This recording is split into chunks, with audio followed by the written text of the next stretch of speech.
một nghịch lý của cuộc đời mà mãi sau này, khi trải qua nhiều mất mát, nhiều va vấp, ta mới hiểu. Thứ gì càng muốn giữ thật trong tay lại càng dễ vuột mất. Người càng sợ mất tiền, tiền không đến. Người càng sợ mất người mình thương, người ấy lại ra đi. Nhưng người buông được thì lại tự nhiên có. Tại sao lại như vậy? Hôm nay chúng ta cùng nhau đi sâu vào một trong những minh triết sâu sắc nhất của Phật giáo, là nghệ thuật buông bỏ. Vì càng sợ mất là gốc của khổ đau, còn buông đúng cách lại là khởi điểm của phước báu, bình an và hạnh phúc nội tâm. Đến với kênh Cổ Nhân Xưa, bạn sẽ học được nhiều bài học hay và sâu sắc. Nếu chưa đăng ký kênh thì hãy bấm nút đăng ký theo dõi nhé. 1. Càng sợ mất càng khổ đau. Bạn thân mến, có bao giờ bạn sống trong một ngày mà lòng luôn nơm nớp sợ mất đi một điều gì đó? Sợ mất đi người mình yêu thương, sợ mất đi công việc mình đã gắn bó bao năm, sợ mất danh tiếng, địa vị, những gì từng là niềm tự hào, sợ mất thanh xuân khi nhìn thời gian trôi qua như một vết nứt trên gương, sợ mất sức khỏe khi cơ thể không còn khỏe như trước, và rồi sợ mất cả những cơ hội mà ta nghĩ mình xứng đáng nhưng chưa kịp nắm lấy. Con người ta một khi sống trong tâm lý sợ mất là sống trong một chiếc lồng vô hình. Nhìn từ bên ngoài có vẻ đầy đủ, nhưng bên trong lại chất chứa áp lực, bất an, lo lắng. Ta không dám buông người ta thương, dù biết họ không còn ở lại với mình bằng tình nghĩa chân thành. Ta không dám dừng lại một công việc đã khiến tâm hồn ta mỏi mệt, vì sợ ngày mai không tìm thấy một con đường khác. Ta không dám nhìn tuổi tác như một phần của tự nhiên, mà luôn nuối tiếc, níu giữ, chống lại từng sợi tóc bạc, từng vết chân chim. Ta càng sợ càng tìm cách giữ, mà càng giữ lại càng bất an. Vì bạn biết không, thứ gì càng cố nắm thật chặt lại càng dễ rơi khỏi tay. Giống như khi ta vốc nước trong lòng bàn tay, càng siết lại, nước lại càng trôi nhanh qua kẽ ngón tay. Đức Phật từng dạy, tham ái là nguồn gốc của sinh tử luân hồi. Tham tức là sự ham muốn, ái ề là sự luyến ái, quyến luyến, bám chấp. Khi tâm ta còn luyến ái là tâm ta còn bị ràng buộc trong khổ đau. Ta chưa đi đâu xa khỏi vòng luân hồi, bởi mỗi nỗi sợ mất đi là một vòng dây siết chặt hơn quanh linh hồn ta. Sợ mất khiến ta hành xử theo cách mất tự chủ. Khi ta yêu ai đó quá mức, sợ mất họ, ta bắt đầu kiểm soát. Khi ta sợ mất danh tiếng, ta bắt đầu giả vờ, bắt đầu sống không thật với lòng mình. Khi ta sợ mất cơ hội, ta bắt đầu đố kỵ, ganh ghét những người xung quanh. Và từng hành vi nhỏ như thế đang âm thầm kết nghiệp, nuôi lớn khổ đau cho chính mình và cả những người quanh ta. Bạn có biết, điều kỳ lạ là nỗi sợ mất thường không đến từ thực tế, mà đến từ tưởng tượng. Thực tế hôm nay, người ấy vẫn ở bên bạn. Thực tế, bạn vẫn đang còn công việc. Thực tế, bạn vẫn còn khỏe, vẫn còn được sống. Nhưng tâm bạn không ở trong hiện tại. Tâm bạn chạy đến tương lai, nghĩ đến ngày người ấy rời đi, ngày công việc không còn, ngày cơ thể mỏi mòn. Và rồi bạn khổ không vì điều đang xảy ra, mà vì điều bạn tưởng tượng. Tưởng tượng ra mất mát, tưởng tượng ra chia ly, tưởng tượng ra thất bại, tưởng tượng ra cái kết đau lòng, mà những thứ đó chưa chắc đã xảy ra. Nhưng tâm bạn đã khổ như thể nó đang xảy ra thật. Người tu học theo lời Phật dạy dần học một điều: không cố giữ, cũng không cố đẩy đi. Chỉ cần thấy và chấp nhận. Thấy rằng mọi thứ đến rồi sẽ đi. Thấy rằng không ai thuộc về ta mãi mãi. Thấy rằng không có gì chắc chắn trong cõi đời vô thường này. Khi thấy như thế, bạn bắt đầu buông. Buông không phải là bỏ lơ, là vô cảm. Buông là không cưỡng cầu, không kiểm soát, không níu giữ. Buông là sống trọn từng khoảnh khắc nhưng không sợ mất nó. Là yêu một người thật lòng nhưng không trói buộc họ. Là làm việc hết mình nhưng không để danh vọng ràng buộc thân tâm. Bạn sẽ thấy khi tâm không còn sợ mất, bạn sống tự do hơn. Tình yêu bạn trao đi cũng dịu dàng hơn. Lời nói bạn nói ra cũng nhẹ nhàng hơn. Nụ cười bạn có được cũng sâu hơn, bền hơn. Vì khi không còn sợ mất, bạn mới thật sự có được. Có một người từng nói, Thật ra ta không sở hữu điều gì cả. Ta chỉ là người được đi cùng một đoạn với những điều ta thương. Khi bạn chấp nhận điều đó, bạn không còn khổ vì sợ mất. Bạn sống, bạn yêu, bạn làm, bạn trải nghiệm trọn vẹn từng giây phút một. Không phải vì bạn không còn sợ, mà vì bạn đã hiểu thứ gì có duyên sẽ còn, thứ gì hết duyên, dẫu bạn có siết chặt đến đâu, cũng sẽ rời đi. Và nếu phải chọn giữa việc siết chặt để rồi khổ đau, hay buông nhẹ để lòng mình thanh thản, hãy chọn chữ buông. Vì càng sợ mất bạn càng khổ. Còn khi bạn chấp nhận được mất, bạn mới thật sự sống. Và sống một cách trọn vẹn, bình an và tự do mới là hạnh phúc chân thật. 2. Nắm giữ là một dạng của dính mắc. Có bao giờ bạn tự hỏi, tại sao càng cố giữ một người, họ lại càng rời xa? Tại sao khi ta yêu ai đó nhiều, ta lại càng dễ làm tổn thương họ? Tại sao ta nắm thật chặt một điều, lại chỉ khiến điều ấy tan biến nhanh hơn? Con người vẫn thường nhầm lẫn giữa yêu thương và sở hữu, giữa quan tâm và kiểm soát, giữa chân thành và dính mắc. Ta nắm giữ vì ta sợ mất, ta dính mắc vì ta không biết buông. Nhưng trong Phật Pháp có một điều rất rõ: dính mắc là gốc của mọi khổ đau. Dính mắc attachment là khi ta để lòng mình bám víu vào một điều gì đó như thể nếu thiếu nó, mình không thể sống được. Có thể là một người, có thể là một mối quan hệ, có thể là một vai trò, một danh xưng, một hình ảnh bản thân mà ta cố xây dựng. Nhưng chính lúc đó ta không còn tự do nữa. Tâm ta bị trói buộc bởi sợ hãi, sợ mất, sợ thay đổi, sợ bị bỏ lại. Và khi tâm đã bị ràng buộc, mọi hành động ta làm, dù bắt đầu bằng yêu thương, lại dần trở thành áp lực, kiểm soát và vô tình giết chết điều ta từng trân quý. Một bàn tay nếu đã nắm chặt thì không thể nhận thêm điều gì mới. Muốn đón nhận, phải buông. Một trái tim bị nỗi sợ và dính mắc trói buộc sẽ không thể mở ra để đón nhận tình yêu chân thành. Tình yêu chân thật, theo Đức Phật dạy, không đến từ sự sở hữu, mà đến từ từ bi, nghĩa là ta mong người kia được hạnh phúc, ngay cả khi không còn ở bên ta. Nhưng đời thường, ta lại thường làm ngược lại. Ta yêu một người và muốn họ phải yêu lại theo cách ta mong muốn. Ta quan tâm và đòi hỏi sự đáp trả như một món nợ cảm xúc. Ta giúp đỡ ai đó, rồi buồn, giận nếu họ không biết ơn đúng mức. Tất cả những điều đó là dính mắc, là nắm giữ, là siết chặt. Mà siết chặt lâu ngày chẳng khác nào một sợi dây thắt cổ cảm xúc của chính mình. Dính mắc sinh ra sân hận. Khi người kia không như ta mong muốn, ta giận. Dính mắc sinh ra lo âu. Khi điều ta nắm giữ có dấu hiệu rời đi, ta bất an. Dính mắc sinh ra ghen tuông. Khi ta nghĩ ta là chủ nhân của tình yêu ấy, ta bắt đầu so sánh, nghi ngờ. Dính mắc sinh ra kiểm soát. Ta nghĩ rằng nếu ta kiểm soát đủ tốt, ta sẽ không mất. Nhưng đó là ảo tưởng. Khi ta càng kiểm soát, tình cảm càng ngột ngạt. Khi ta càng sợ mất, người kia càng muốn rời đi. Có một nghịch lý trong cuộc sống: càng nắm chặt càng dễ mất, càng buông nhẹ càng giữ được lâu. Vì người ta không muốn bị giữ lại như một món đồ. Người ta chỉ ở lại khi họ thấy mình được thương, chứ không bị giữ. Bạn có thể đã từng cố gắng làm mọi thứ cho một người, hy sinh, thay đổi, chịu đựng. Nhưng nếu trong đó có yếu tố dính mắc, bạn sẽ luôn cảm thấy mệt. Vì bạn đang yêu không phải để vui, mà để lấp đầy một nỗi trống trong lòng mình. Mà cái trống đó không ai có thể lấp được ngoại trừ chính bạn. Phước báo trong một mối quan hệ không nằm ở việc ai cho ai nhiều, mà nằm ở chỗ tâm có trong sáng không. Một tình yêu không có dính mắc là một tình yêu có công đức. Vì bạn cho đi mà không đòi lại. Bạn ở bên mà không chiếm hữu. Bạn yêu mà không làm người kia sợ hãi hay tổn thương.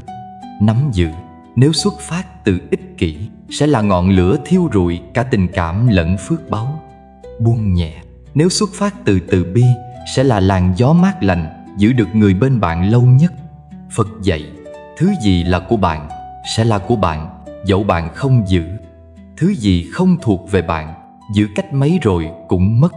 Thế nên Hãy học cách đưa tay ra mà không siết, yêu mà không dính, quan tâm mà không kiểm soát, ở bên nhau mà không ràng buộc. Để rồi một ngày bạn sẽ nhận ra tình yêu sâu sắc nhất là khi ta có thể buông mà vẫn thương, là khi người ở lại không phải vì ta nắm, mà vì họ thấy an khi bên ta. Và như thế là đủ rồi. 3. Buông không phải là bỏ, mà là chánh niệm. Có một sự nhầm lẫn rất phổ biến trong đời sống này. Nhiều người cho rằng buông là thờ ơ, là bất cẩn, là bỏ cuộc, là không quan tâm nữa. Họ nghĩ tôi buông rồi, nhưng thực ra là đang trốn chạy. Họ nói tôi không chấp nữa, nhưng trong lòng còn đang cuộn trào oán giận. Buông đúng nghĩa trong ánh sáng Phật Pháp không phải là bỏ, mà là tỉnh thức. Buông là chánh niệm, là biết rõ mình đang cảm gì, đang nghĩ gì, đang muốn gì, là thấy rõ đâu là vọng tưởng, đâu là thật, là sống giữa dòng đời mà không để dòng đời cuốn mình đi. Không phải bạn không còn yêu, mà là yêu trong tự do, không dính mắc. Không phải bạn không còn quan tâm, mà là quan tâm đúng lúc, đúng chỗ, không kiểm soát, không chiếm hữu. Không phải bạn buông xuôi, mà là buông bỏ vọng cầu và an trú vào những gì đang là. Chánh niệm là có mặt trọn vẹn trong giây phút hiện tại. Khi bạn chánh niệm, bạn không còn bị kéo lê bởi những ký ức cũ, nơi có giận hờn, nuối tiếc, trách móc. Khi bạn chánh niệm, bạn không còn loay hoay trong những giả định của tương lai, nơi có bất an, sợ hãi, áp lực và kỳ vọng. Bạn chỉ còn hiện tại, mà hiện tại luôn là nơi duy nhất bạn có thể thật sự sống. Trong Phật Pháp, chánh niệm không phải là lý thuyết cao siêu. Chánh niệm là rửa chén, biết mình đang rửa chén; uống nước, biết mình đang uống nước; nghe ai đó nói, biết mình đang lắng nghe; buồn, biết mình đang buồn; vui, biết mình đang vui. Khi tâm có mặt trọn vẹn như vậy, bạn không bị quá khứ điều khiển, cũng không bị tương lai kéo đi. Bạn sẽ biết lúc nào cần giữ, lúc nào cần buông. Buông là một sự can đảm của người tỉnh thức.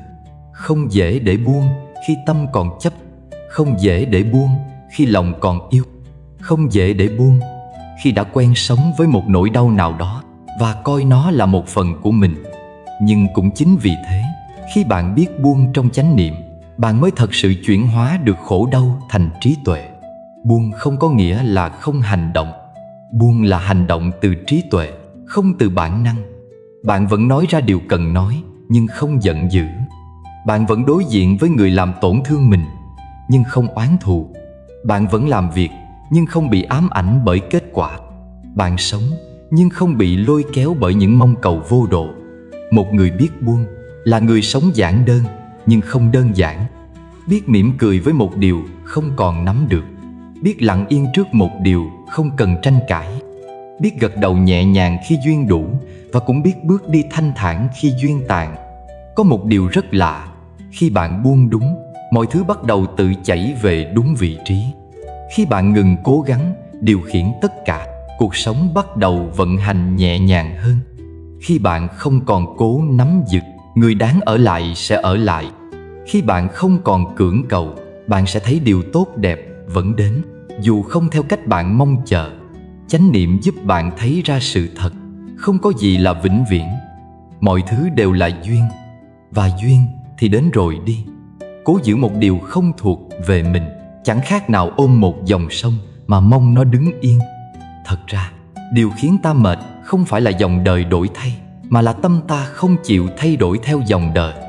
Buông không phải là đánh mất. Buông là cho mình một cơ hội mới để sống sâu sắc và trọn vẹn hơn.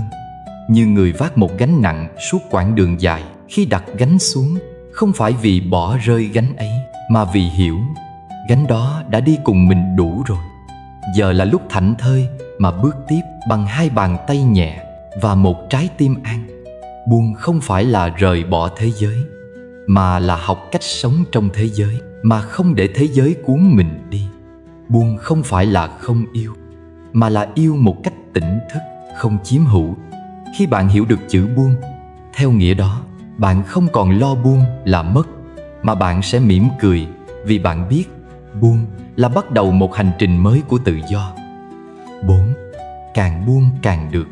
Trong đời sống, người ta thường nghĩ rằng muốn có nhiều thì phải nắm thật chặt, muốn giữ được thì phải gồng lên mà giữ, muốn hạnh phúc thì phải cố công tìm kiếm. Nhưng trong đạo Phật có một nghịch lý đầy trí tuệ: càng buông càng được. Không phải vì bạn không cần gì nữa, mà vì bạn đã hiểu có những điều mà càng giữ càng mất, có những điều càng buông càng trọn vẹn. Đức Phật từng nói trong Kinh Pháp Cú: ai sống đời buông xả, người ấy là bậc thánh giữa đời. Vì sao một chữ buông lại quý như thế? Bởi vì tâm buông xả là nền tảng của phước báu. Khi bạn buông tham, bạn không còn cuốn mình vào cuộc đua mệt mỏi của đời. Khi bạn buông sân, bạn không còn bị giận dữ thiêu đốt lòng mình. Khi bạn buông si, bạn không còn mù mờ giữa đúng sai, được mất. Tâm càng thanh tịnh, phước báu càng hiện rõ. Vì phước không đến từ bên ngoài, mà đến từ nội tâm được gột sạch. Bạn hãy thử nhớ lại những lúc bạn đau khổ nhất. Có phải là khi bạn sợ mất điều gì đó, một người, một vị trí, một giấc mơ chưa trọn vẹn, nhưng chính vì sợ mất nên bạn kiểm soát, chính vì muốn giữ nên bạn gồng lên, chính vì không chịu buông nên bạn đau. Ngược lại, có những khoảnh khắc bạn bỗng thở dài và buông ra, và rồi ê lạ thay, ở tâm bạn lại nhẹ. Bạn không còn cần điều đó nữa, nhưng cũng chẳng đánh mất điều gì. Thậm chí bạn còn được nhiều hơn. Khi bạn buông sợ hãi, bạn được tự do. Bạn không còn dè chừng từng bước chân, không còn bóp nghẹt trái tim mình trong lo lắng. Nếu như khi bạn buông kiểm soát, bạn được tình yêu chân thật. Vì tình yêu đích thực không sinh ra từ sự kìm kẹp, mà nở hoa trong tự do và tôn trọng. Khi bạn buông lo âu, bạn được bình an. Vì bình an chưa từng đến từ một tương lai hoàn hảo, mà đến từ một hiện tại có mặt trọn vẹn. Buông không phải là bỏ đi tất cả, mà là biết cái gì nên giữ, cái gì nên buông. Giữ lại lòng từ, giữ lại sự tỉnh thức, buông đi kỳ vọng, buông đi dính mắc, buông đi khổ đau. Bạn càng buông được những điều làm tổn thương mình, bạn càng mời gọi về những điều làm đẹp lành cuộc sống.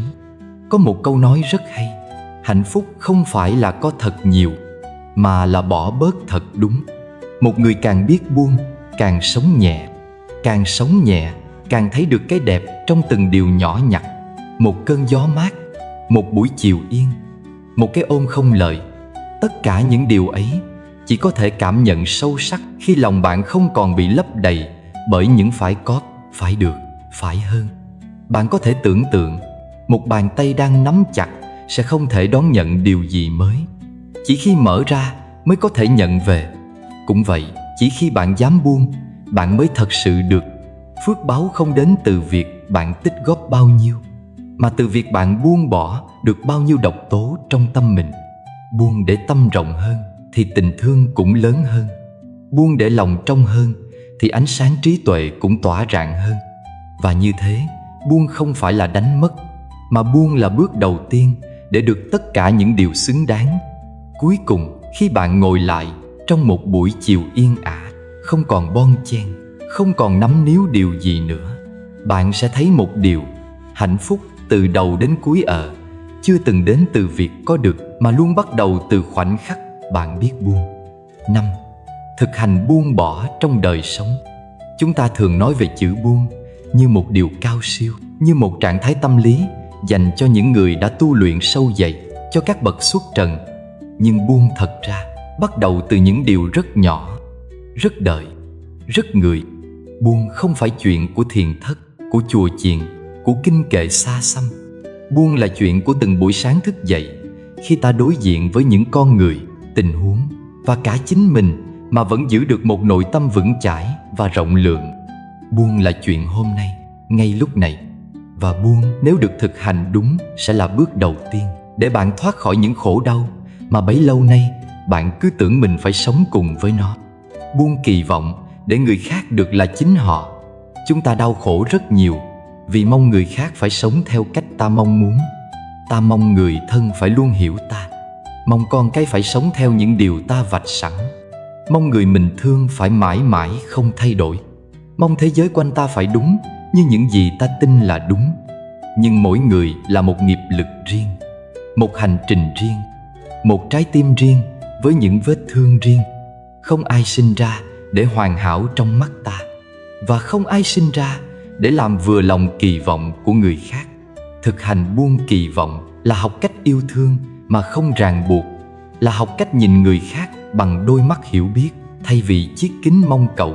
Khi bạn thôi bắt người khác phải đúng như bạn nghĩ, bạn sẽ thấy họ đẹp hơn, thật hơn, và bạn cũng nhẹ hơn. Buông quá khứ để chính mình được tự do. Có những ký ức như gai nhọn trong lòng, chỉ cần chạm đến là đau. Một lời nói cũ, một phản bội, một lần bị hiểu lầm, một điều bạn đã lẽ ra có thể làm tốt hơn nhưng đã không làm được. Bạn ôm chúng suốt bao năm tháng, không phải vì bạn không muốn buông, mà vì bạn không biết bạn có quyền được tha thứ. Tha thứ cho người khác không phải vì họ xứng đáng, mà vì bạn xứng đáng được bình yên. Tha thứ cho chính mình không phải để biện minh, mà để ngừng dằn vặt một con người mà đã từng rất đau, rất yếu đuối là chính bạn của ngày hôm qua. Bạn không thể thay đổi quá khứ, nhưng bạn có thể chọn không sống mãi trong đó. Buông quá khứ là mở ra một cánh cửa cho hiện tại bước vào, và cũng là cánh cửa cho tương lai được tái sinh. Buông chấp niệm để nhìn đời bằng mắt nhân quả. Có những điều bạn không hiểu vì sao nó xảy ra. Một lần thất bại, một người rời bỏ, một bệnh tật đột ngột, một cơ hội tuột khỏi tay. Bạn hỏi ai tại sao, đến mỏi mệt. Bạn trách người, trách đời, rồi trách chính mình. Nhưng Phật dạy, mọi pháp đều do nhân duyên sanh. Mọi khổ đau đều có nguyên nhân. Khi bạn thấy rõ nhân quả, bạn sẽ không còn trách móc. Bạn biết điều gì đến cũng có lý do sâu xa của nó. Có thể là nghiệp cũ, có thể là bài học, có thể là cơ hội để bạn trưởng thành hơn, hiểu mình hơn và tu tập sâu hơn. Buông chấp niệm là chuyển khổ đau thành trí tuệ. Không phải bỏ mặc, mà là buông cái tâm bám víu để đi tiếp một cách vững vàng. Buông không phải là yếu đuối, mà là một dạng của trí tuệ. Chỉ người đủ tỉnh mới dừng lại được giữa cơn lốc. Chỉ người đủ mạnh mới chọn thứ tha thay vì trả đũa. Chỉ người đủ thương mình mới buông những điều đang âm thầm đầu độc tâm hồn họ. Và chỉ người biết buông mới thấy được phước báu nhẹ nhàng đổ về như dòng nước mát. Mỗi ngày bạn hãy thực hành buông từ một điều nhỏ. Một lời hơn thua bạn không cần phải nói. Một tin nhắn bạn không cần phản ứng ngay. Một điều người khác nghĩ về bạn, bạn không cần chứng minh. Buông từng chút một, như người buông đá khỏi chiếc túi nặng trĩu sau lưng. Mỗi lần buông, bước chân sẽ nhẹ hơn. Hành trình tâm linh không phải là hành trình tìm thêm điều gì, mà là buông bớt để thấy rõ điều vốn có. Tâm vốn sáng, tâm vốn an. Chỉ vì quá nhiều dính mắc nên ta quên mất mình có thể nhẹ nhàng đến thế. Và khi bạn biết cách buông trong đời sống, bạn không chỉ sống hạnh phúc hơn, mà bạn đang từng ngày gieo phước báu sâu bền từ chính sự tỉnh thức của mình. Buông là tu, buông là thương, buông là hiểu, và buông là cách bạn mở cửa trái tim mình ra với cuộc đời. Một lần nữa, cuộc đời là một dòng sông. Nó chảy không ngừng, lặng lẽ, mềm mại, đôi khi siết cuộn, đôi khi tĩnh lặng. Và ta, những hành giả trên chiếc thuyền nhỏ của riêng mình, cứ thế lênh đênh giữa vô thường. Có khi dòng đời cuốn ta đi về phía ánh sáng, có khi nó cuốn ta lạc vào vùng tối. Có những lúc ta níu giữ một đoạn nước trong veo, không muốn nó trôi đi. Nhưng rồi bất lực, vì bản chất của nước là chảy, bản chất của đời là thay đổi. Không có gì là mãi mãi. Người thương hôm qua có thể hôm nay thành xa lạ. Công việc từng là tất cả, phút chốc bị cuốn đi bởi biến động. Một thân thể từng khỏe mạnh, một ngày nào đó cũng phải học cách chấp nhận lão suy. Thành công rực rỡ, rồi cũng lùi vào bóng tối của những tháng năm cũ. Kể cả nỗi đau tưởng như không thể vượt qua, rồi cũng lặng dần khi ta biết buông. Có một nghịch lý rất lạ mà người giác ngộ đã thấy rõ. Càng giữ càng mất, càng buông càng có. Càng bám chặt càng khổ, càng thả lỏng càng an. Giống như bạn nắm thật chặt một nắm cát trong tay. Cát trôi ra giữa các kẽ ngón tay. Nhưng khi bạn mở tay, Khi bạn để nó nằm yên, nhẹ nhàng cát lại ở yên trong lòng bàn tay bạn. Cuộc đời này cũng vậy. Người càng sống với tâm buông xả lại là người nhận được nhiều nhất tình thương, sự bình an, lòng biết ơn và cả sự kính trọng của người đời. Buông không có nghĩa là bỏ cuộc. Buông không phải là trốn tránh. Buông là trả mọi thứ về đúng chỗ. Trả người không thương ta về với hành trình họ đã chọn. Trả quá khứ về quá khứ. Trả tương lai về những gì chưa đến. Và chính mình trở về hiện tại, trở về hơi thở, trở về đôi mắt đang nhìn, trái tim đang đập, sự sống đang hiện hữu trong từng phút giây. Khi bạn buông, bạn không mất. Bạn chỉ từ chối tiếp tục khổ vì điều không còn xứng đáng để khổ. Bạn không thờ ơ, cũng không buông bỏ người. Bạn chỉ buông đi khái niệm phải như thế này, phải như thế kia. Những điều khiến ta tự đầy đọa mình trong đau khổ không cần thiết. Có một con đường dẫn ta đến hạnh phúc, nhưng Đức Phật không vẽ nó trên giấy. Ngài không mô tả bằng hình ảnh đẹp đẽ, không hứa hẹn thiên đường. Ngài chỉ vào tâm của mỗi chúng ta và nói, không có con đường nào dẫn đến hạnh phúc. Hạnh phúc chính là con đường. Đó là con đường mà bạn đang đi mỗi ngày. Là cách bạn đối diện với người thân bằng lòng từ. Là cách bạn tha thứ cho những điều đã cũ. Là cách bạn biết ôm bữa cơm đơn sơ. Là cách bạn hít một hơi sâu và nói, hôm nay tôi vẫn còn đủ đầy. Hạnh phúc không ở tương lai. Hạnh phúc không nằm trong điều kiện. Hạnh phúc đến khi bạn dừng lại, nhìn vào trong và thấy rằng chỉ cần buông là đã có. Hãy ngồi yên, lặng nghe nhịp tim bạn. Thấy sự sống đang chảy lặng lẽ, không ồn ào, không đòi hỏi điều gì. Chỉ cần bạn không đẩy nó đi bằng những mong cầu bất tận, nó sẽ tặng bạn một loại hạnh phúc rất hiền, sự an trú. Và khi kết thúc hành trình này, khi bạn tắt video, khi bạn rời khỏi không gian tĩnh lặng này để trở lại với cuộc sống ngoài kia, hãy nhớ mang theo một điều duy nhất. Tâm bạn là mái nhà. Mỗi lần buông là một lần trở về. Và ở đó đã luôn có bình an chờ bạn rồi.